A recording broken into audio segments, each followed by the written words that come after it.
എവർക്കും ഹോപ്സിൻ്റെ YouTube ചാനലിലേക്ക് സ്വാഗതം. എൻ്റെ പേര് സുധീഷ്. നമ്മൾ ഇന്നത്തെ ക്ലാസ്സിൽ വർക്കൗട്ട് ചെയ്യുന്നത് മാത്സിൻ്റെ കുറച്ച് പ്രീവിയസ് ക്വസ്റ്റ്യൻസ് ആണ്. ഒന്നാമത് ചോദ്യം നോക്കിക്കേ. അതുൽ ജനിച്ചത് ഡിസംബർ 1-ാം തീയതിയും അവൻ്റെ അച്ഛൻ ജനിച്ചത് ഏതോ ഒരു വർഷത്തിലെ സെപ്റ്റംബർ 1-ാം തീയതിയാണെന്ന് പറഞ്ഞു. 2017 അവരുടെ രണ്ടുപേരുടെയും ബർത്ത്ഡേ ഞായറാഴ്ചയാണെന്ന് പറഞ്ഞു. 2020 അതുലിൻ്റെ ജന്മദിവസം വ്യാഴാഴ്ചയാണെങ്കിൽ അവൻ്റെ അച്ഛൻ്റെ ജന്മദിവസം ഏതെന്ന് കണ്ടുപിടിക്കുകയാണ് നമ്മുടെ ചോദ്യം. ഈ ഒരു ടൈപ്പ് പഠിക്കുന്നതിന് മുമ്പ് നമുക്കൊരു റൂൾ പഠിച്ചതിന് ശേഷം ഇതിൻ്റെ ആൻസറിലേക്ക് വരാം. റൂൾ ഒന്ന് ശ്രദ്ധിച്ചേ. ഞാൻ താണ്ടെ ഇവിടെ ബോർഡിൽ ഒരു കാര്യം എഴുതുക. നോക്ക് നിങ്ങൾ. മാസ് NJD ഒന്നുമില്ല. മാർച്ച് മാസത്തിലെയും നവംബർ മാസത്തെയും ഞാൻ കണക്ട് ചെയ്തു. ഏപ്രിൽ മാസത്തെയും ജൂലൈ മാസത്തെയും കണക്ട് ചെയ്തു. സെപ്റ്റംബറിനെയും ഡിസംബറിനെയും കണക്ട് ചെയ്തു. ഇങ്ങനെ ഒരു കോഡ് നിങ്ങൾ കെമിസ്ട്രിക്കകത്ത് പഠിച്ചിട്ടില്ലേ? ഏതായിരിക്കും നോക്കുക. പെൻ ആർ ടി സി കേട്ടിട്ടുണ്ടോ? പ്രോട്ടോൺ കണ്ടെത്തിയത് റുദർഫോർഡ് ആണ്. ഇലക്ട്രോൺ കണ്ടെത്തിയത് തോംസൺ ആണ്. ന്യൂട്രോൺ കണ്ടെത്തിയത് ചാഡ്വിക് ആണ്. നമുക്കത് വേണ്ട. നമ്മൾ മാത്സിലേക്ക് വരിക. എന്തോ കേസ്? മാസ് NJD മാർച്ചിലെയും നവംബറിലെയും ഏപ്രിലെയും ജൂലൈയിലെയും സെപ്റ്റംബറിലെയും ഡിസംബറിലെയും നിങ്ങൾക്ക് മനസ്സിലാവുന്ന രീതിയിൽ പറഞ്ഞുതരാം. നോക്കണേ. 2015 ഒരു വർഷം എടുക്കുക. 2015 ആ 2015 മാർച്ച് 12 ഒരു തിങ്കളാഴ്ചയാണെന്ന് ഇരിക്കട്ടെ. ചുമ്മാ ഞാനൊന്ന് പറയുക. 2015 മാർച്ച് 12 എന്താണെങ്കിൽ തിങ്കളാണെങ്കിൽ അതേ വർഷം ഏത് നവംബർ 12 എന്ത് തന്നെയായിരിക്കും? തിങ്കളായിരിക്കും. അതേ 2015 നവംബർ 12 എന്ത് തന്നെയായിരിക്കും? തിങ്കൾ തന്നെയായിരിക്കും. അപ്പോൾ ഒരേപോലെ വരുന്നത് ഒരേ വർഷത്തിലെ മാർച്ചിലെയും നവംബറിലെയും തീയതികൾ ഒരേപോലെ, ഒരേ വർഷത്തിലെ മാർച്ചിലെയും നവംബറിലെയും തീയതികൾ ഒരേപോലെ. അതേപോലെ ഏപ്രിലും ജൂലൈയിലും. എക്സാമ്പിൾ ഒന്ന് നോക്കാം. 2017 ഏപ്രിൽ 18 ഒരു ബുധനാണെന്നിരിക്കട്ടെ. അതേ വർഷം 2017 തന്നെ ഏപ്രിൽ ജൂലൈ എന്നാണ് പറഞ്ഞത്. ഏപ്രിലെയും ജൂലൈയിലെയും ഈ ജൂലൈ 18 എന്ത് തന്നെയായിരിക്കും? ബുധൻ തന്നെയായിരിക്കും. സെയിം ഇയറിൽ തന്നെ ഏപ്രിലും ജൂലൈയിലും.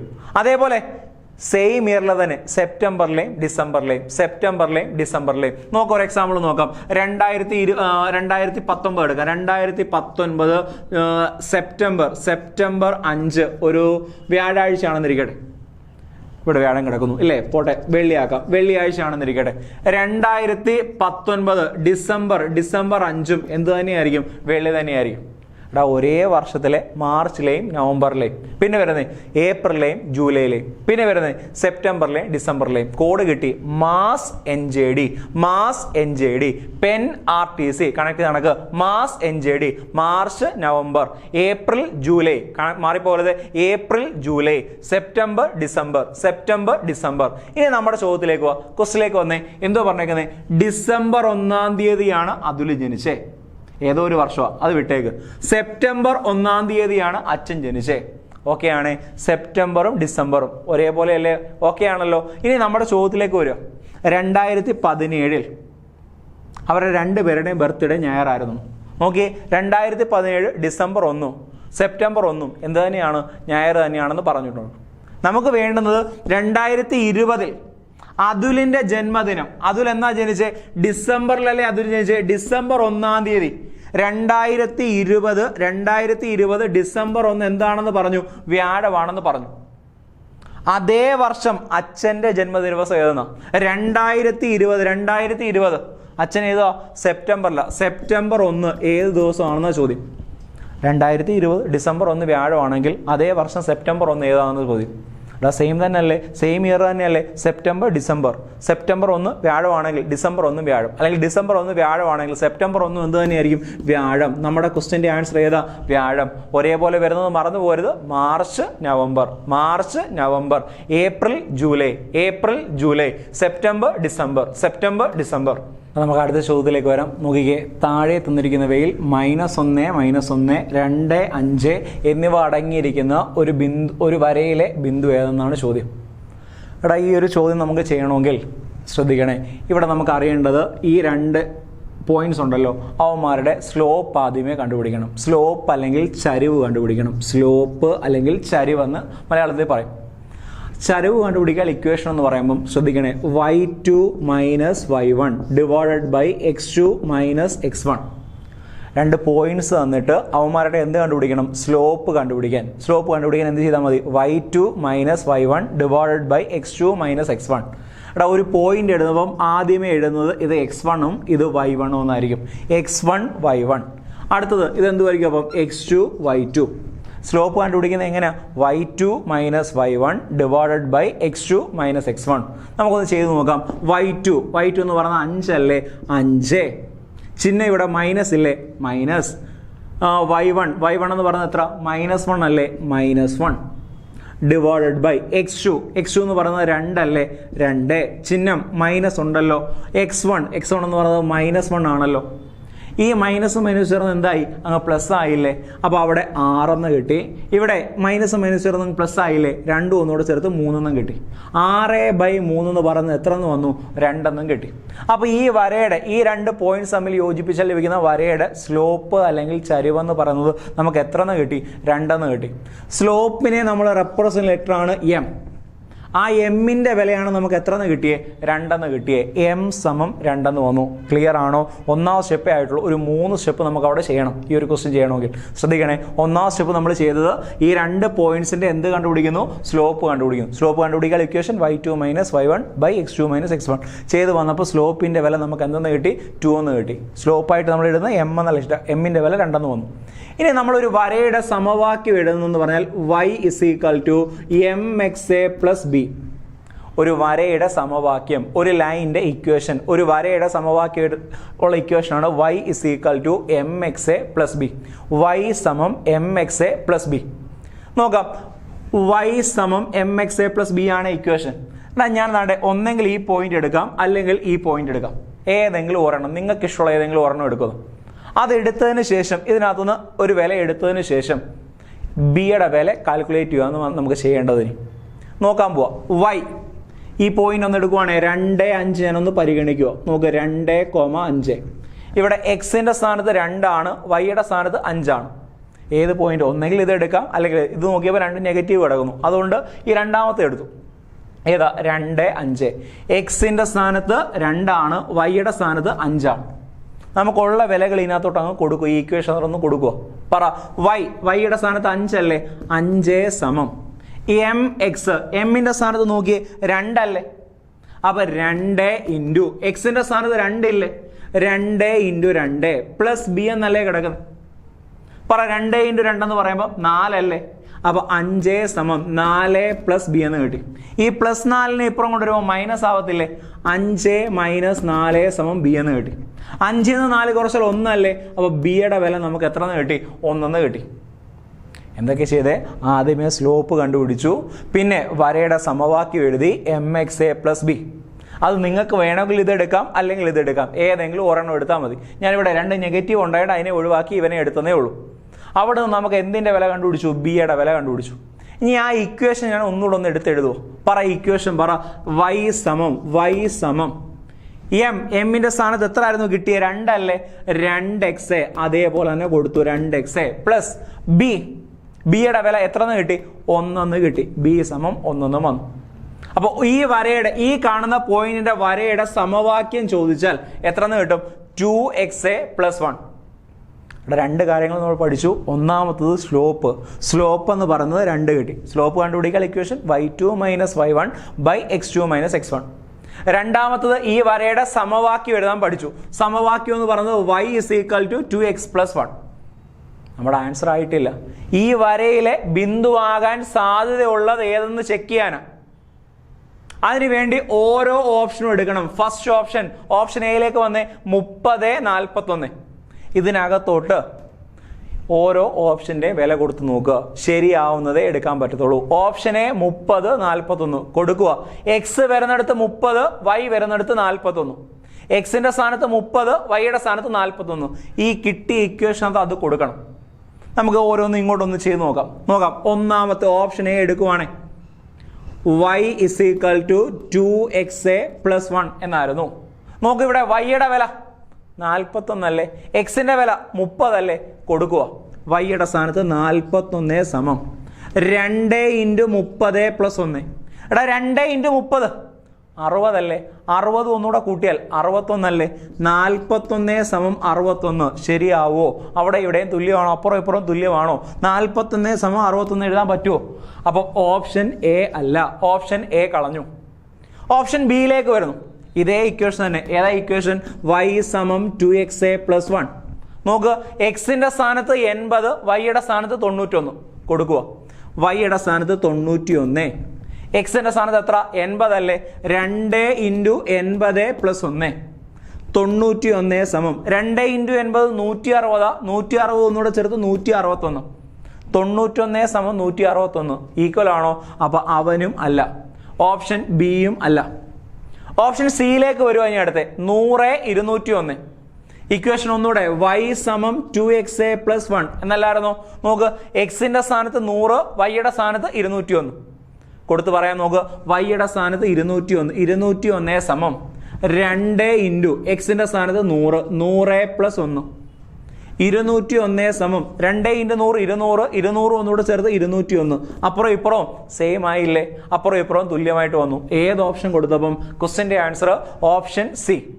കാര്യം മനസ്സിലായോ? എടാ ഒന്നുകൂടി അവിടെ നമ്മളൊരു 3 സ്റ്റെപ്പ് ചെയ്തു. ഒരു ഡിഗ്രി ലെവൽ എക്സാമിന്റെ ചോദ്യം കിടക്കുന്നത്. PSC ഇതേ പാറ്റേൺ തന്നെ വീണ്ടും ആവർത്തിക്കാം. ഇപ്പൊ കഴിഞ്ഞ VFOയുടെ ഒക്കെ ക്വസ്റ്റ്യൻ കണ്ടായിരുന്നു നിങ്ങൾ, ആ +2 ലെവലിലെ പിള്ളേരുടെ ടെക്സ്റ്റ് ബുക്കിലെ കാര്യങ്ങളായിരുന്നു. അപ്പോൾ അതേ പാറ്റേൺ ഇതും വീണ്ടും ആവർത്തിക്കാം. ഒന്നുകൂടെ 2 പോയിന്റ്സ് തന്നിട്ട് നമ്മൾ ആദ്യമേ എന്ത് കണ്ടുപിടിക്കുക? സ്ലോപ്പ് കണ്ടുപിടിക്കുക. സ്ലോപ്പ് കണ്ടുപിടിക്കുക. ഇക്വേഷൻ ഇതാണ്. ആ സ്ലോപ്പ് കിട്ടിയതിന് ശേഷം വരയുടെ സമവാക്യം എന്ന് വേണമെങ്കിൽ ചോദിക്കാം അടുത്ത എക്സാമിന്. വരയുടെ സമവാക്യം കണ്ടുപിടിക്കാൻ ഒരു ലൈനിന്റെ സമവാക്യം എന്ന് പറഞ്ഞാൽ ഇതാ, y സമം mxa + b എന്നാണ്. y സമം mxa + b. അത് വെച്ച് നമ്മൾ വരയുടെ സമവാക്യം, ഈ കാണുന്ന വരയുടെ സമവാക്യം കണ്ടുപിടിച്ചു. അതിനുശേഷം ഇതിനകത്തെ ബിന്ദുവാകാൻ സാധ്യതയുള്ളതെന്നാ ചോദ്യം. അതിനുവേണ്ടി 4 ഓപ്ഷനും ചെക്ക് ചെയ്തു. ഫസ്റ്റ് ഓപ്ഷൻ എക്സ് വരുന്നിടത്ത് 30. ഈ ഇക്വേഷനകത്തോട്ട്, ഈ കിടക്കുന്ന ഇക്വേഷനകത്തോട്ട് എക്സിന്റെ സ്ഥാനത്ത് 30ഉം വൈയുടെ സ്ഥാനത്ത് 41ഉം അപ്പുറം ഇപ്പുറവും തുല്യമായില്ല. ഇനി അതേ ഇക്വേഷനകത്തോടെ എക്സിന്റെ സ്ഥാനത്ത് 80, വൈയുടെ സ്ഥാനത്ത് 91 ഇക്വേറ്റ് ചെയ്ത് നോക്കി, പറ്റുന്നില്ല. അതേ ഇക്വേഷൻ തന്നെ എക്സിന്റെ സ്ഥാനത്ത് 100, വൈയുടെ സ്ഥാനത്ത് 201 അപ്പുറം ഇപ്പുറവും തുല്യമായി. ഏത് കൊടുത്തപ്പം? Answer option B. ക്വസ്റ്റ്യന്റെ ആൻസർ ഓപ്ഷൻ ബി. നമ്മുടെ മൂന്നാമത്തെ ചോദ്യത്തിലേക്ക് വരാം. മൂന്നാമത്തെ ക്വസ്റ്റ്യൻ എന്താ നോക്കിയേ. രാധിക തൻ്റെ ത്രെഡ്മിൽ 6% നഷ്ടത്തിന് വിറ്റു. 1250 രൂപ കൂട്ടി വിറ്റിരുന്നെങ്കിൽ 4% ലാഭം കിട്ടുമായിരുന്നു. എങ്കിൽ യഥാർത്ഥ വില എത്ര? എടാ ഒന്നുമില്ല, സിമ്പിളായിട്ടുള്ള ക്വസ്റ്റ്യനാണ്. ചോദ്യം വന്നാൽ നമുക്ക് നോക്കാം. ഓരോ സെൻറ്റൻസ് വൃത്തിയായിട്ട് വായിക്കാമെന്ന് മാത്രമേ ഉള്ളൂ. രാധിക തൻ്റെ ത്രെഡ്മില്ല് എത്ര ശതമാനം നഷ്ടത്തിന് വിറ്റു? 6% നഷ്ടത്തിന് വിറ്റു എന്നാണ് പറഞ്ഞേക്കുന്നത്. എടാ ശതമാനം നമ്മൾ പറയുന്നത് 100ലല്ലേ? 6 നഷ്ടത്തിന് വിറ്റു, 6% നഷ്ടത്തിന് വിറ്റു. നഷ്ടം എന്ന് പറയുമ്പോൾ കുറയ്ക്കുമല്ലേ? 100ൽ നിന്ന് 6 കുറച്ചാൽ എത്രയായിരിക്കും? 94%-നാണ് അവൾ വിറ്റത് ആണേ. അതിനുശേഷം എന്ത് ചെയ്തു? 1250 രൂപ കൂട്ടി വിറ്റിരുന്നെങ്കിൽ, അപ്പൊ ഇതിനേക്കാൾ, ഇവിടെ ഉള്ളതിനേക്കാൾ 1250 കൂടെ കൂട്ടിയിരുന്നെങ്കിൽ അവൾക്ക് എത്ര ശതമാനം ലാഭം കിട്ടുമായിരുന്നു? 4 ലാഭം കിട്ടുമായിരുന്നു. ശതമാനം 100ലല്ലേ പറയുന്നത്? 4 ലാഭം കിട്ടുമെന്നാണ്. 100ന്റെ കൂടെ 4 ചേർത്ത് എത്ര കിട്ടിയേനെ? 104 കിട്ടിയേനെ. ഒരു കൊച്ച് 6% നഷ്ടത്തിനാണ് ഒരു സാധനം വിറ്റത്. 6% നഷ്ടം എന്ന് പറയുമ്പോൾ 96. അതിനേക്കാൾ 1250 രൂപയുടെ കൂട്ടി വിറ്റു എങ്കിൽ 4% ലാഭം. 100 4 ചേർത്ത് 104. എടാ കാൽക്കുലേറ്റ് ചെയ്യാവോ? ഈ ശതമാനത്തെ നമുക്ക് അങ്ങ് അപ്പുറമാക്കിയാൽ പോരെ? ഈ ശതമാനത്തെ നമുക്ക് അപ്പുറം കൊണ്ടുവന്നാൽ, പറഞ്ഞു സ്റ്റെപ്പ് പറഞ്ഞു, 1250 സമം 104% മൈനസ് 94%. ക്ലിയർ ആണോ? ഈ പ്ലസിനെ അപ്പുറം കൊണ്ടുവന്നു മൈനസ് ആക്കി. ബാക്കി കാൽക്കുലേറ്റ് ചെയ്താൽ പോരെ? പറ, 104ൽ നിന്ന് 94 കുറയ്ക്കാൻ, 104ൽ നിന്ന് 94 കുറച്ചാൽ പറ എത്ര ആയിരിക്കും? 104 മൈനസ് 94 എന്ന് പറയുമ്പോൾ 10% ആണോ? 10%-ന്റെ വിലയാണ് എത്ര? 1250. ഓക്കെ ആണോ? 10%-ന്റെ വില 1250. നമ്മുടെ ചോദ്യം യഥാർത്ഥ വില, ഒറിജിനൽ പ്രൈസ് എന്ന് പറയുമ്പോൾ 100% എത്ര നല്ല ചോദ്യം. ക്രോസ് വെച്ചാൽ പോരെ? 100 × 1250/10, അല്ലെങ്കിൽ ഇവിടെ നിന്ന് തന്നെ ഗുണിച്ചെഴുതാം, അത് നിങ്ങളുടെ ഇഷ്ടം.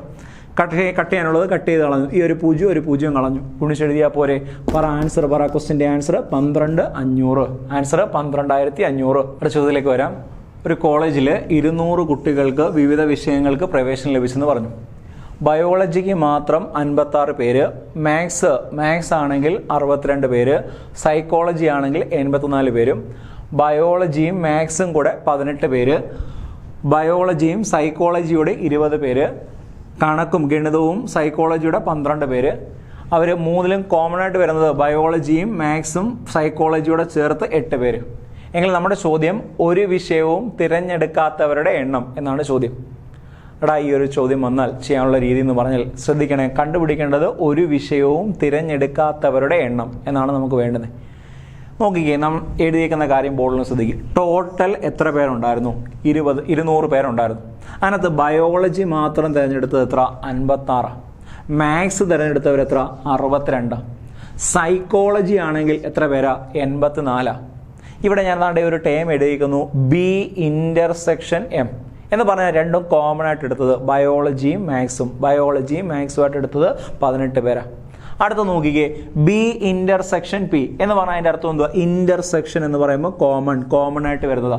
ബി ഇന്റർസെക്ഷൻ പി എന്ന് പറയുമ്പോൾ ബയോളജിയും സൈക്കോളജിയും തിരഞ്ഞെടുത്തത് 20 പേരാ. അടുത്തത് എം ഇന്റർസെക്ഷൻ, ആണ്ട് ഈ ഒരു ചിഹ്നം ഇടുന്നതിനെ വിളിക്കുന്ന പേരാണ് ഇന്റർസെക്ഷൻ. എം ഇന്റർസെക്ഷൻ പി എന്ന് പറഞ്ഞാൽ എന്തുവാ? മാത്സും സൈക്കോളജിയും തിരഞ്ഞെടുത്തത് 12 പേരാ. ഇനി B intersection M intersection P എന്ന് പറയുമ്പോൾ ഇതിനകത്ത് 3 എണ്ണത്തിനടുത്തൂടെ തിരഞ്ഞെടുത്തത് 8 പേരാ. നമ്മുടെ ചോദ്യം ഒരു വിഷയവും തിരഞ്ഞെടുക്കാത്തവരുടെ എണ്ണം. നമ്മൾ ഒരു വിഷയമെങ്കിലും തിരഞ്ഞെടുത്തവരുടെ എണ്ണം കണ്ടുപിടിക്കാൻ, അതായത് ഇവന്മാരിനകത്ത് ഏതെങ്കിലും ഒരെണ്ണമെങ്കിലും വരുന്ന ആദ്യമേ കണ്ടുപിടിക്കുക എന്ന് പറയുന്നത് ബി യൂണിയൻ.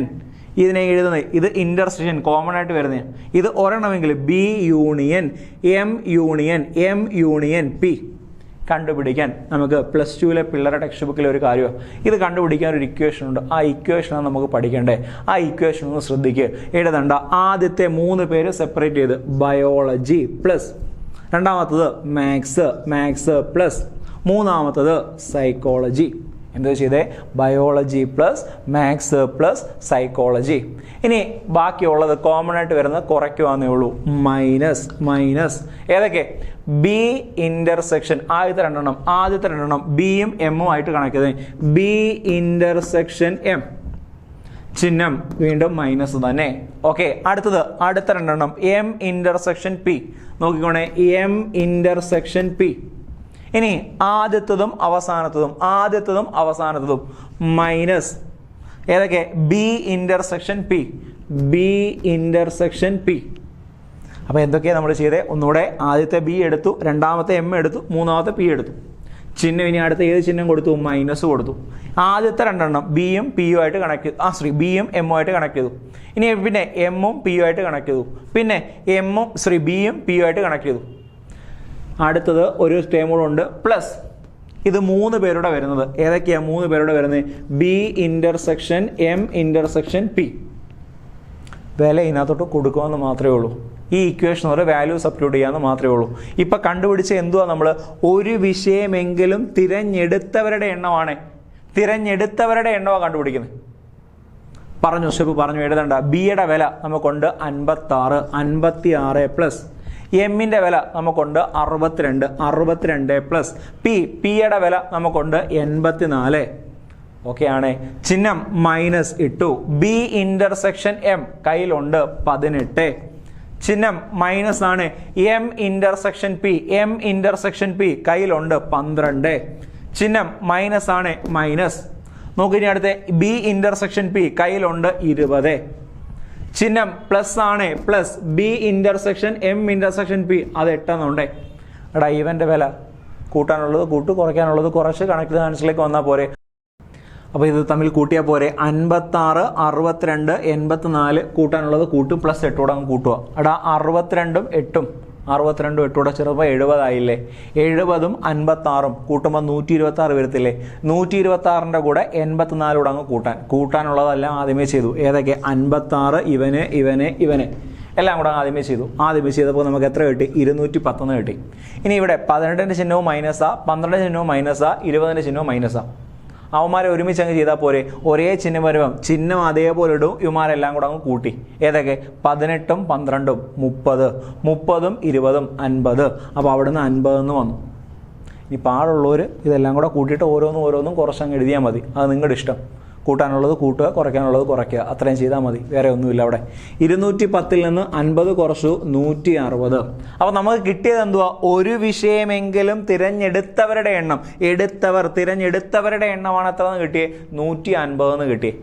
നമ്മുടെ ചോദ്യം ഒരു വിഷയവും തിരഞ്ഞെടുക്കാത്തവരുടെ എണ്ണമാണ് ചോദ്യം. തിരഞ്ഞെടുക്കാത്തവരുടെ എണ്ണം.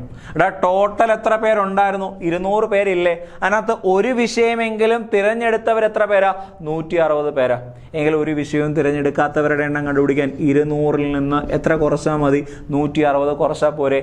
200 മൈനസ് 160. ക്വസ്റ്റ്യൻ്റെ ആൻസർ എത്ര വരും? 40. ഒരു വിഷയവും തിരഞ്ഞെടുക്കാത്തവരുടെ എണ്ണം എത്ര എന്ന് കിട്ടി? 40. ക്വസ്റ്റ്യന്റെ ആൻസർ 40. നമ്മുടെ ചോദ്യം ഈ ശ്രേണിയിലെ തൊട്ടടുത്ത ടൈം കണ്ടുപിടിക്കാനാണ്. നമുക്ക് എന്തെങ്കിലും പ്രത്യേകം ഉണ്ടോ നോക്കാം. 1, 1, 2, 4, 8, 12, 144, 1728 ഡാഷ്. എന്തെങ്കിലും ബന്ധമുണ്ടോ നോക്കാം. ആദ്യമേ 1 1 കിടക്കുന്നു. എടാ 1ന്റെ സ്ക്വയർ എന്ന് പറഞ്ഞാൽ എത്ര? 1 അല്ലേ? 1ന്റെ സ്ക്വയർ 1, പിന്നെ 1 തന്നെയാണ്. അപ്പോൾ 1ന്റെ ക്യൂബ് എന്ന് പറഞ്ഞാലും 1 തന്നെ അല്ലേ? 1ന്റെ സ്ക്വയർ 1, 1ന്റെ ക്യൂബ് 1. ഇവനൂടെ കൂട്ടിയതല്ലേ അടുത്ത് കിടക്കുന്നത്. അതായത് ഈ 1 1 കൂട്ടി 1 + 1 എത്രന്ന് കിട്ടി? 2 കിട്ടി. ക്ലിയർ ആണോ? ആദ്യമേ 2 1 കിടക്കും. 1ന്റെ സ്ക്വയർ 1, 1ന്റെ ക്യൂബ് 1 തന്നെ. ഇവനൂടെ കൂട്ടി അടുത്തവൻ 2 കിടക്കും. ഇനി അടുത്ത നോക്കിയേ, 4ഉം 8ഉം ആണോ? 4 8ഉം എന്തെങ്കിലും ബന്ധമുണ്ടോ നോക്കിയേ. 4ന്റെ പ്രത്യേകത 2ന്റെ സ്ക്വയർ ആണ് എന്ത് വരുന്നത്? 4 വരുന്നത്. അതേ 2ന്റെ ക്യൂബാണ് എന്ത് വരുന്നത്? 8 വരുന്നത്. 2ന്റെ സ്ക്വയർ 4, 2ന്റെ ക്യൂബ് 8. ഈ 8ഉം 4 കൂട്ടിയവനല്ലേ അടുത്ത് കിടക്കുന്നത്? 8 4 ചേർത്ത് 12. 8 + 4 അല്ലെങ്കിൽ 4 + 8 12. അവനല്ലേ അടുത്ത് കിടക്കുന്നത്? ഇവന്മാർ 3 പേരുടെ കണക്ട് ചെയ്തു, ഇവന്മാർ 3 പേരുടെ കണക്ട് ചെയ്തു. ഓക്കെ ആണോ?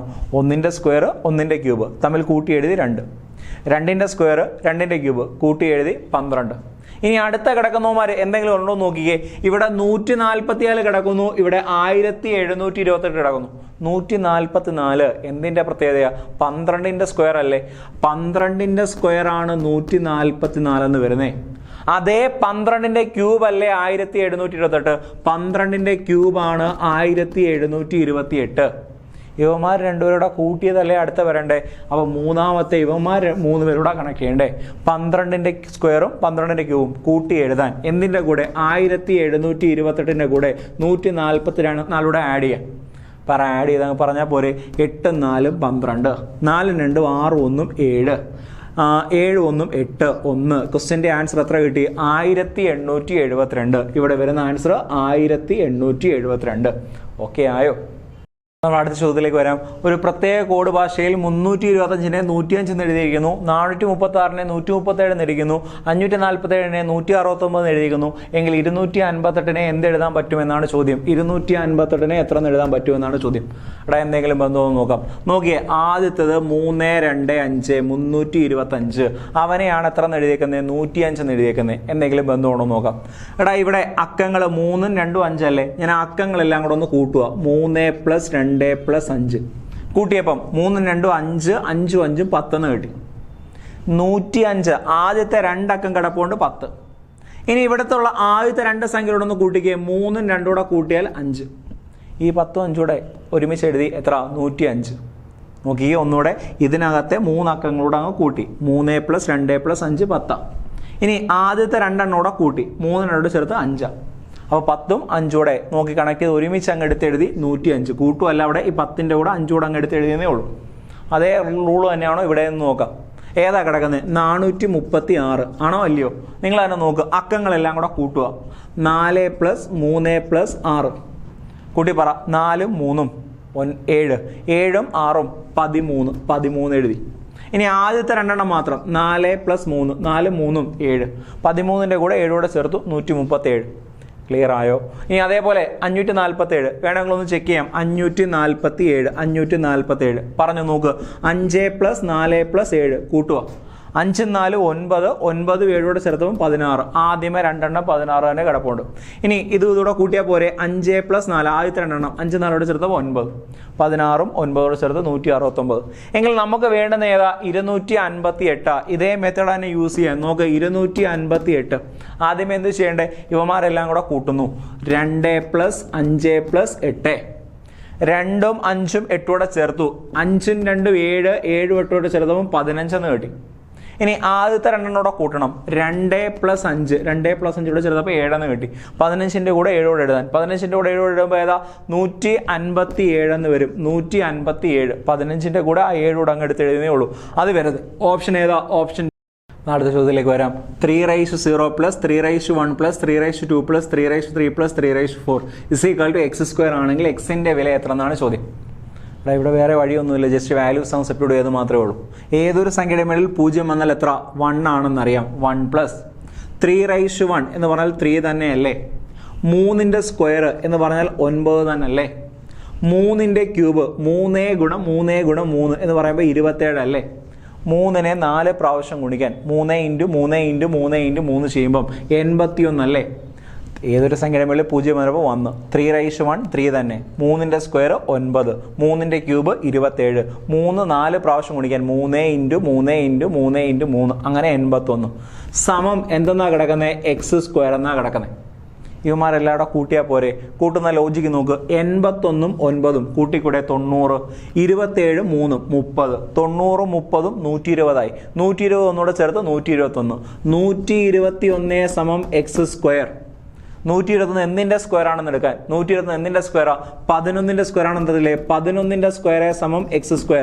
11ന്റെ സ്ക്വയർ ആണ് 121. ഇവിടെ സ്ക്വയർ ഉണ്ട്, ഇവിടെ സ്ക്വയർ ഉണ്ട്, വെട്ടിക്കളയാം. എക്സിന്റെ വാല്യൂ, എക്സിന്റെ വില എത്ര ആണ്? 11. എക്സിന്റെ വില എന്ന് പറഞ്ഞാൽ എത്ര ആയിരിക്കും? 11. ക്വസ്റ്റിന്റെ ആൻസർ 11. നമുക്ക് അടുത്ത ചോദ്യത്തിലേക്ക് വരാം. രാധയുടെ മാർക്കിന്റെ 48% സുധയും രാധയുടെ മാർക്കിന്റെ 60% സുനിൽ നേടിയെന്ന് പറഞ്ഞു. ഇനി സുനിലിന്റെ മാർക്കിന്റെ P% സുധ നേടിയത് എങ്കിൽ പിയുടെ വില എത്ര എന്നാണ് ചോദ്യം. ഇവിടെ ഒന്നുമില്ല, നോക്കിക്കേ. ഇവിടെ 2 സ്റ്റെപ്പ്. രാധയുടെ മാർക്കിന്റെ 48% സുധയ്ക്ക് കിട്ടി. ഇനി അതേ രാധയുടെ മാർക്കിന്റെ 60% സുനിൽ കിട്ടി. രണ്ടിടത്തും രാധയുടെ പ്രത്യേകതയല്ലേ പറഞ്ഞേക്കുന്നത്. അപ്പൊ രാധയുടെ മാർക്ക് നമ്മൾ സങ്കല്പിക്കുക. രാധയുടെ മാർക്ക് എന്ന് പറയുന്നത് എത്ര ആണെന്ന് എടുക്കുക? 100 ആണെന്നിരിക്കട്ടെ. രാധയുടെ മാർക്ക് 100 ആണെങ്കിൽ ആ രാധയുടെ മാർക്കിന്റെ എത്ര ശതമാനം? 48% എന്ന് പറയുമ്പോൾ 100ന്റെ 48%. വേണമെങ്കിൽ ഞാനൊന്ന് എഴുതി കാണിക്കാം.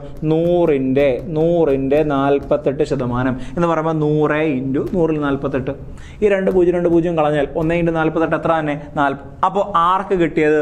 സുധയ്ക്ക് കിട്ടിയ മാർക്ക് എന്ന് പറയുന്നത് എത്രയായിരിക്കും? 48 ആയിരിക്കും.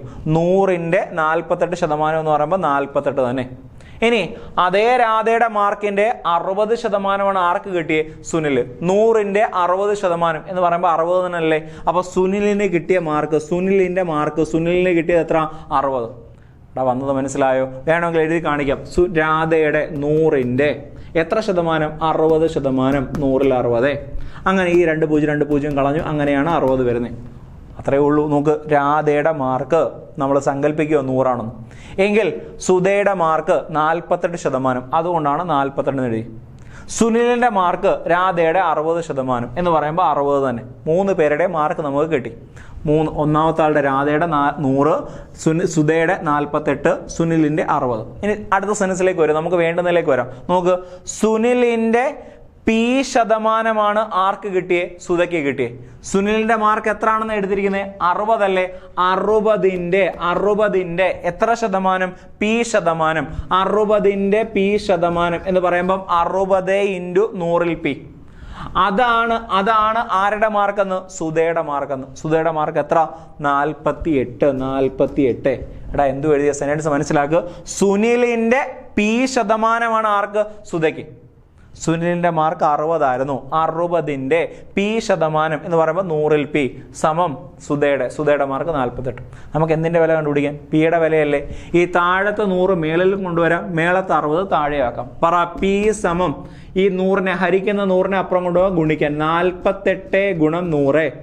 ഈ ഗുണിച്ചിരിക്കുന്ന 60നെ ഇപ്പുറം കൊണ്ടുവരാൻ ഹരിക്കാൻ /60. ഈ ഒരു 0യും ഈ ഒരു 0യും കളഞ്ഞു. 48ഉം 6ഉം കട്ട് ചെയ്യുമ്പോൾ 8. 8 × 10 80 എന്ന് കിട്ടി. ക്വസ്റ്റ്യന്റെ ആൻസർ 80%. പിയുടെ വില എന്ന് പറയുമ്പോൾ 80. ആൻസർ 80. എടാ നമ്മൾ അടുത്ത ചോദ്യം നോക്കിക്കേ. ഒരു റൂം പെയിന്റ് ചെയ്യുന്നതിന് 750 രൂപ ചിലവായി. ഇതേ റൂമിന്റെ 2 ഇരട്ടി നീളവും വീതിയും 3 ഇരട്ടി ഉയരവുമുള്ള ഒരു റൂം പെയിന്റ് ചെയ്യാൻ എത്ര രൂപ ചിലവാകും എന്നാണ് നമ്മുടെ ചോദ്യം. റൂം പെയിൻറ് ചെയ്യുക എന്ന് പറഞ്ഞാൽ അതിൻ്റെ 4 ഭിത്തികൾ പെയിൻറ് ചെയ്യുന്നത് കണക്ട് ചെയ്താൽ മതി എന്ന് പറയുമ്പം ആ 4 ഭിത്തികളെ നമ്മൾ പറയുന്ന പേര് പാർശ്വതലമെന്ന്. അതിൻ്റെ പാർശ്വതലം നീളവും വീതിയും ഉയരവുമുള്ള ഒരു വസ്തു, അതിൻ്റെ പാർശ്വതല പരപ്പളവ് വിസ്തീർണം. പെയിൻറ് ചെയ്യുക എന്ന് പറയുമ്പോൾ വിസ്തീർണത്തിലേക്ക് വരണ്ടേ. വിസ്തീർണം കണ്ടുപിടിക്കുക ഇക്വേഷൻ ശ്രദ്ധിക്കണേ. 2 × L+B × H. ഒരു റൂമിൻ്റെ പാർശ്വതല വിസ്തീർണം കണ്ടുപിടിക്കാൻ നീളവും വീതി ഉയരമുള്ള ഒരു വസ്തുവിൻ്റെ പാർശ്വമുഖ വിസ്തീർണം. റൂം പെയിൻറ് ചെയ്യുക എന്ന് പറഞ്ഞാൽ 4 ഭിത്തികളാണ് ഉദ്ദേശിക്കുന്നത്. ആ 4 ഭിത്തികളുടെയും പ്രത്യേകതയാണ് ഈ എഴുതി വെച്ചിരിക്കുന്നത്. അവൻ്റെ വിസ്തീർണം കണ്ടുപിടിക്കുക ഇക്വേഷനാണ് 2 × L+B × H. നോക്കിക്കോണേ, 2 × L+B × H. ഇതിന് ചെലവായതാണ് എത്ര രൂപ? 750 രൂപ. നീളവും വീതിയും ഉയരവുമുള്ള ഒരു റൂം പെയിൻറ് ചെയ്യുന്നതിന് ചിലവായ തുകയാണ് എത്ര രൂപ? 750 രൂപ. നമ്മുടെ ചോദ്യത്തിലേക്ക് വരണം. 2 ഇരട്ടി നീളവും വീതിയും. അപ്പം നീളമെന്ന് പറയുന്നത് എത്രയാക്കി? 2 ഇരട്ടിയാക്കി എന്ന് പറയുമ്പോൾ 2L എഴുതണം. അതെ, വീതി എന്ന് പറയുന്നതും എത്ര തന്നെയാക്കി? 2 ഇരട്ടിയാക്കി. വീതി എന്ന് പറയുന്നത് 2B എന്ന് എഴുതണം. ആദ്യം ഉണ്ടായിരുന്ന എല്ലും ബിയും ആയിരുന്നു. ആ എല്ല് മാറ്റി എത്ര ആക്കണം നമ്മൾ? 2L ആക്കണം. ബി മാറ്റി എത്ര ആക്കണം നമ്മൾ? 2B ആക്കണം. 2B എന്നാക്കണം. 2B. ഇനി ഉയരം, ഹൈറ്റ് എന്ന് പറയുന്നത് എത്ര ഇരട്ടി? 3 ഇരട്ടി ആക്കാൻ പറഞ്ഞു. ഹൈറ്റിൻ്റെ സ്ഥാനത്ത് 3H എന്ന് കൊടുക്കണം. അപ്പോൾ ഇവിടെ L ആയിരുന്നു. എല്ലിന് പകരം നമ്മൾ കൊടുക്കേണ്ടത് ഇനി എത്ര? 2L. ബിക്ക് പകരം നമ്മൾ കൊടുക്കേണ്ടത് എത്ര? 2B. H ഹൈറ്റ് എത്ര ആക്കണം? 3 ഇരട്ടി, 3 മടങ്ങ്. അപ്പോൾ പാർശ്വമുഖ വിസ്തീർണം തന്നെ കണ്ടുപിടിക്കണം. പാർശ്വമുഖ വിസ്തീർണം ഒറിജിനൽ ഇക്വേഷൻ എന്തുവായിരുന്നു? 2 × L+B × H. അതിനായിരുന്നു 750. ഈ എല്ലിന് പകരം 2L എന്ന് കൊടുക്കണം, ബിക്ക് പകരം 2B എന്ന് കൊടുക്കണം, എച്ചിന് പകരം 3H എന്നും കൊടുക്കണം. കൊടുക്കാൻ പോവാ, ഈ ഇക്വേഷനോട് വില കൊടുക്കാൻ പോവാ. പറശപ്പ് പറ. 2 × എല്ലിൻ്റെ സ്ഥാനത്ത് 2L പ്ലസ് ബിയുടെ സ്ഥാനത്ത് 2B ബ്രാക്കറ്റ് ക്ലോസ് ചെയ്തു. എച്ചിൻ്റെ സ്ഥാനത്ത് 3H. ക്ലിയർ ആണോ? ഐഡിയ മനസ്സിലായോ? ഇനി ബാക്കി സ്റ്റെപ്പ് ശ്രദ്ധിക്കണേ. ബോർഡിൽ നോക്കിക്കേ. ഈ 2 ഞാൻ അതേപോലെ തന്നെ എഴുതി. ഈ ബ്രാക്കറ്റിനകത്തുനിന്ന് ഒരു 2നെ അങ്ങ് പുറത്തെടുത്തൂടെ? ഇവിടെയും 2 ഉണ്ട്, ഇവിടെയും 2 ഇല്ലേ? അപ്പോൾ ഈ ബ്രാക്കറ്റിനകത്തുനിന്ന് ഒരു 2നെ അങ്ങ് കോമൺ എടുത്തൂടെ? 2നെ ഇവിടെ ഞാൻ അങ്ങ് പുറത്തെടുത്തു. ബാക്കി പറ. ഇവിടുന്ന് 2നെ പൊക്കഴിഞ്ഞാൽ ബാക്കിയല്ല. ഇവിടുന്ന് 2 പൊക്കഴിഞ്ഞാൽ ബാക്കി ബിയാ. ഇനി ഉള്ളത് എന്തുവാ? 3H എന്നും ഉണ്ട്. ഓക്കെ ആണോ? ക്ലിയർ ആണോ? ഈ ഒരു 2 ഞാൻ അതേപോലെ തന്നെ എഴുതി. L+B അതേപോലെ തന്നെ എഴുതി. പിന്നെയുള്ള Hഉം ഞാൻ അതേപോലെ തന്നെ എഴുതി. അപ്പൊ 2 × L+B × H. എക്സ്ട്രാ ഇനി കിടക്കുന്ന ഏതാണെന്ന് നോക്കിക്കേ. എക്സ്ട്രാ കിടക്കുന്ന ഏതാണെന്ന് നോക്കിക്കേ. ഒരു 2 ഉണ്ട്, പിന്നെ ഒരു 3 കിടപ്പല്ലേ? 2 × 3 2 × 3 എക്സ്ട്രാ വരുന്നത് എത്ര? 6 അല്ലേ വന്നേ? എടാ, ഇവന്റെ വില, ഈ കിടക്കുന്നവന്റെ വില എത്ര ആണെന്നുണ്ട്? 750 എന്നില്ലേ? അതായത് 2 × L+B × H. 2 × L+B × H. അവന്റെ വില 750 രൂപയാണെന്നില്ലായിരുന്നു? ആ 750നെ എത്ര കൊണ്ട് ഗുണിച്ചാൽ മതി? 6 കൊണ്ട് ഗുണിച്ചാൽ പോരെ? ഇവന്റെ എത്ര മടങ്ങ്? 6 മടങ്ങാണ്. ഒന്നുകൂടെ 2 × L+B × H. നീളം 2L ആക്കി, വീതിയും 2 മടങ്ങ് 2B എന്നാക്കി, ഉയരം 3 മടങ്ങാക്കി. ഈ ബ്രാക്കറ്റിനകത്ത് കിടക്കുന്ന ഒരു 2നെ അങ്ങ് കോമൺ എടുത്തു, 2നെ പുറത്തെഴുതി. ബാക്കി L+B. പിന്നുള്ളത് 3H ആണ്. ഒന്ന് അടുപ്പിച്ചെഴുതുമ്പോൾ ഏതൊക്കെ അടുപ്പിച്ചെഴുതി? ഈ 2 അതേപോലെ തന്നെ ഇട്ടു, L+B അതേപോലെ തന്നെ എഴുതി, ഈ Hഉം അതേപോലെ തന്നെ എഴുതി. പിന്നെ ഒരു താണ്ടെ ഒരു 2 ഉണ്ട്, പിന്നെ ഒരു 3 ഉണ്ട്. ഈ 2 × 3 ആണ് എത്ര എഴുതി വെച്ചേ? 6 എന്ന് എഴുതി വെച്ചേ. എടാ, ഇവന്റെ വില നോക്ക്. ഇവന്റെ വില അതല്ലേ 750 തന്നിരിക്കുന്നത്? 750. ഇതിന് പകരം 750 കൊടുത്തു. പിന്നെ ഒരു 6 അല്ലേ വന്നേ? ഗുണിച്ചാ പോരെ? 0. 6 5 30 0. ശിഷ്ടം 3 അല്ലേ? 7 6 42 3 45 എന്ന് കിട്ടിയില്ലേ? ക്വസ്റ്റ്യന്റെ ആൻസർ 4500. കാര്യം മനസ്സിലായോ? ആൻസർ 4500. നമ്മൾ അടുത്ത ചോദ്യത്തിലേക്ക് വരാം. അമ്മയുടെയും മകന്റെയും വയസ്സുകളുടെ അംശബന്ധം 11:6 ആയിരുന്നു. 5 വർഷം മുൻപ് മകന്റെ വയസ്സിന്റെ ഇരട്ടിയായിരുന്നു അമ്മയുടെ വയസ്സ് എങ്കിൽ 20 വർഷം കഴിയുമ്പോൾ അമ്മയുടെ പ്രായം മകന്റെ പ്രായത്തിന്റെ എത്ര മടങ്ങാണ് എന്നാണ് നമ്മുടെ ചോദ്യം. ആൻസറിലേക്ക് വരാം. ചോദ്യം നോക്കുകയെ. അമ്മയും മകനും തമ്മിലുള്ള വയസ്സുകളുടെ അംശബന്ധമാണ് എത്ര? 11:6. അപ്പോൾ നമുക്ക് അമ്മയുടെ പ്രായം, അമ്മയുടെ വയസ്സെന്ന് പറയുന്നത് 11x എന്ന് എടുക്കാം. അമ്മയുടെ റേഷ്യോ 11 അല്ലേ? മകൻ്റെത് 6 ആയതുകൊണ്ട് മകൻ്റെത് നമുക്ക് എത്ര എന്ന് എടുക്കാം? 6x എന്ന് എടുക്കാം. അമ്മയുടെ വയസ്സ് 11x. ഇപ്പോഴത്തെ അമ്മയുടെ വയസ്സ് 11x, മകൻ്റെത് 6x. എത്ര വർഷം മുൻപെന്നാ പറഞ്ഞേക്കുന്നത്? 5 വർഷം മുൻപ് എന്ന് പറയുമ്പോൾ 5 വയസ്സ് കുറയണ്ടേ? 5 വർഷം മുൻപ്, 5 വർഷം മുൻപുള്ളത്, മുൻപാണ് 5 വർഷം മുൻപുള്ള പ്രത്യേകത. അമ്മയുടെ പ്രായം, അമ്മയുടെ വയസ്സെന്ന് പറയുന്നത് പറ, 11x നിന്ന് എത്ര കുറയണം? 5 കുറയണം. 5 വർഷം മുൻപുള്ള പ്രത്യേകത. ഇപ്പം 11x ആണ് ഉണ്ട്, 5 വർഷം മുൻപെന്ന് പറയുമ്പോൾ 5 വയസ്സ് കുറഞ്ഞു. എങ്കിൽ മകന്റെ വയസ്സെന്ന് പറയുന്നത്, മകന്റെ വയസ്സ്, മകൻ ഇപ്പോൾ 6x ഉള്ളേ, 5 വർഷം മുൻപ് 6x - 5 എന്ന് കിട്ടി. ഇവിടെ വരെ ഓക്കെ ആണോ? ഇവിടെ വരെ പറഞ്ഞ കാര്യം മനസ്സിലായോ? ഇവിടെ 11x-ഉം 6x-ഉം 5 വർഷം മുൻപ്. ഇയാൾക്കും 5 വയസ്സ് കുറഞ്ഞു, ഇയാൾക്കും 5 വയസ്സ് കുറഞ്ഞു. ഇനി 5 വർഷം മുൻപുള്ള പ്രത്യേകത എന്തുവാണെന്ന് നോക്കിക്കേ. 5 വർഷം മുൻപുള്ള പ്രത്യേകത, മകന്റെ വയസ്സിന്റെ ഇരട്ടിയാണ് ആർക്ക്? അമ്മയ്ക്ക്. അമ്മയുടെ പ്രായം എന്ന് പറയുന്നത്, അമ്മയുടെ പ്രായം എത്ര 5 വർഷം മുൻപുള്ളത്? 11x - 5 എന്ന് പറയുന്നത് മകന്റെ വയസ്സിന്റെ ഇരട്ടി. മകന്റെ വയസ്സ് എത്ര ആയിരുന്നു? 6x - 5, അതിന്റെ ഇരട്ടി. അപ്പൊ 6x - 5ന്റെ ഇരട്ടി. ഇരട്ടി എന്ന് പറഞ്ഞാൽ 2 കൊണ്ട് ഗുണിക്കാനല്ലേ? അമ്മയുടെ പ്രായം എന്ന് പറയുന്നത് മകന്റെ പ്രായത്തിന്റെ ഇരട്ടി. ബാക്കി സ്റ്റെപ്പ് എനിക്ക് കേൾക്കണ്ടേ. 11x പറഞ്ഞു, ബാക്കി -5 അതേപോലെ ഈ 2നെ അതോടെ ഗുണിച്ചാൽ പോരെ. 2 × 6x 12x മൈനസ് 2 × 5 10. എക്സ് എല്ലാം ഒരിടത്ത്, സംഖ്യകളെല്ലാം ഒരിടത്ത്. ബാക്കി എനിക്ക് കേൾക്കണ്ടേ. ഈ -10 ഇപ്പുറം വരുമ്പോൾ പ്ലസ് ആവും, ഇവനെ അപ്പുറം കൊണ്ടുവരുമ്പോൾ മൈനസ് ആവും. നിങ്ങളുടെ ഇഷ്ടം, നിങ്ങൾക്ക് ഇഷ്ടമുള്ളത് ചെയ്യാം, എല്ലാം ഒന്ന് തന്നെ കിട്ടത്തുള്ളൂ. നോക്കിക്കേ, ഇവിടെ ഞാൻ -5 അതേപോലെ തന്നെ ഇട്ടു. ഈ -10നെ ഇപ്പുറം കൊണ്ടുവരുമ്പോൾ +10 ആക്കി. ഇവിടെ 12x ഉണ്ടായിരുന്നു, ഈ +11x അപ്പുറം വരുമ്പോൾ -11x ആയി. കുറച്ച് എഴുതിയാൽ പോരെ. 10ൽ നിന്ന് 5 കുറച്ചാൽ 5. ഇവിടെ 12x നിന്ന് 11x കുറച്ചാൽ x. എക്സിന്റെ വില എത്ര എന്ന് കിട്ടി? 5 എന്ന് കിട്ടി. എക്സിന്റെ വില 5 എന്ന് വന്നു. ക്ലിയർ ആണോ പറഞ്ഞത്? നോക്കിക്കേ, അമ്മയുടെ പ്രായം എന്ന് പറയുന്നത് മകന്റെ പ്രായത്തിന്റെ ഇരട്ടി. ഇരട്ടി എന്ന് പറഞ്ഞോണ്ടാ 2 കൊണ്ട് ഗുണിച്ചേ. അതോടെ ഗുണിച്ചപ്പോൾ 12x, അതോടെ ഗുണിച്ചപ്പോൾ 10. എക്സിനെ എല്ലാം ഒരിടത്താക്കുക, നമ്പറിനെ എല്ലാവരുടെ കൊണ്ടുവരിക. ഇവിടെ -5 ഉണ്ട്, ഈ -10നെ ഇപ്പുറം കൊണ്ടുവരും പ്ലസ്. ഇവിടെ 12x ഉണ്ട്, ഈ -11നെ ഇപ്പുറം കൊണ്ടുവരും +11നെ ഇപ്പുറം കൊണ്ടൊരു മൈനസ്. എക്സിന്റെ വില നമുക്ക് എത്ര എന്ന് കിട്ടി? 5 എന്ന് കിട്ടി. ഇനി അമ്മയുടെ മകന്റെയൊക്കെ വയസ്സ് കണ്ടുപിടിക്കാമല്ലോ. അമ്മയുടെ വയസ്സ് എത്ര x എന്ന് എടുത്തേ? 11x അല്ലേ? അപ്പൊ അമ്മയുടെ ഇപ്പോഴത്തെ പ്രായം, അമ്മയുടെ പ്രായം 11x ആയിരുന്നു. 11 × 5, 11 × 5 55. മകൻ്റെത്, മകന്റെ ഇപ്പോഴത്തെ വയസ്സ്, മകന്റെ ഇപ്പോഴത്തെ വയസ്സ് എന്ന് പറയുന്നത് 6x ആയിരുന്നു. 6 × 5, 6 × 5, 6 × 5 എന്ന് പറയുമ്പോൾ 30 എന്ന് കിട്ടി. അമ്മയ്ക്ക് ഇപ്പം 55 വയസ്സ്, മകന് ഇപ്പം 30 വയസ്സ്. ഇനി നമ്മുടെ ചോദ്യത്തിലേക്ക് വരാം. എത്ര വർഷം കഴിഞ്ഞുള്ളതാ? 20 വർഷം കഴിഞ്ഞുള്ളതാ വേണ്ടത്. 20 വർഷം കഴിയുമ്പം 20 വയസ്സൂടെ കൂടണ്ടേ? 20 വർഷം കഴിയുമ്പോൾ അമ്മയുടെ പ്രായം ഇപ്പം അമ്മയ്ക്ക് 55. 20 വർഷം കഴിയുമ്പം 55ന്റെ കൂടെ 20 കൂടെ ചേർത്ത് 75. ഇപ്പം മകന് എത്ര? 30. മകന് 30 ആണെങ്കിൽ 20 വർഷം കഴിയുമ്പോൾ മകന്റെ വയസ്സെന്ന് പറയുന്നത് പറ 30ന്റെ കൂടെ 20 ചേർത്ത് 50 ആയി. ക്ലിയർ ആണോ? അമ്മയ്ക്ക് 55 വയസ്സായിരുന്നു ഇപ്പോൾ ഉണ്ടായിരുന്നത്. എത്ര വർഷം കഴിഞ്ഞുള്ളതാ? 20 വർഷം കഴിഞ്ഞുള്ളതാ. അപ്പൊ 55ന്റെ കൂടെ 20 ചേർത്ത് 75. മകൻ ഇപ്പൊ 30ന്റെ കൂടെ 20 ചേർത്ത് 50. നമ്മുടെ ചോദ്യം, അമ്മയുടെ പ്രായം മകന്റെ പ്രായത്തിന്റെ എത്ര മടങ്ങാകും? അമ്മയുടെ പ്രായം ആരുടെ പ്രായത്തിന്റെ? മകന്റെ പ്രായത്തിന്റെ എത്ര മടങ്ങാകും എന്ന് പറയുമ്പം ഇതിനെ അങ്ങ് ഭിന്നസംഖ്യ ആക്കിയാൽ മതി. 75 അമ്മയുടെ പ്രായം മകന്റെ പ്രായത്തിന്റെ എത്ര മടങ്ങാകും എന്ന് പറയുമ്പോൾ ഇതിനെ അങ്ങ് ഹരിച്ചു വെച്ചാൽ മതി. 75നെ എത്ര കൊണ്ട് ഹരിക്കാൻ? 50 കൊണ്ട് ഹരിക്കാൻ. എന്താ 75ഉം 50ഉം എടുക്കാനുള്ള കാരണം? എത്ര വർഷം കഴിഞ്ഞുള്ളതാ? 20 വർഷം കഴിഞ്ഞുള്ളതാ.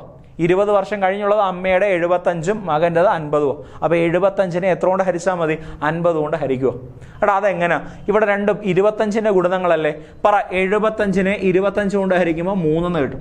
50നെ 25 കൊണ്ട് ഹരിക്കുമ്പോൾ 2 എന്ന് കിട്ടും. 3/2, 3ന്റെ പകുതി എടുക്കാൻ. 3ന്റെ പകുതി എത്ര? 1.5 എന്ന് കിട്ടി. അപ്പൊ എത്ര മടങ്ങായിരിക്കും? 1.5 മടങ്ങ്. ക്വസ്റ്റ്യന്റെ ആൻസർ 1.5 മടങ്ങ്. എത്ര? 20 വർഷം കഴിയുമ്പോൾ അമ്മയുടെ പ്രായം എന്ന് പറയുന്നത് മകന്റെ പ്രായത്തിന്റെ എത്ര മടങ്ങ്? 1.5 മടങ്ങ്. ആൻസർ 1.5. നമ്മൾ ഇന്നത്തെ ക്ലാസ്സിൽ വർക്കൗട്ട് ചെയ്ത കാര്യങ്ങൾ എല്ലാവർക്കും മനസ്സിലായെന്ന് വിശ്വസിക്കുന്നു. അടുത്തൊരു വീഡിയോ ആയിട്ട് വീണ്ടും കാണാം.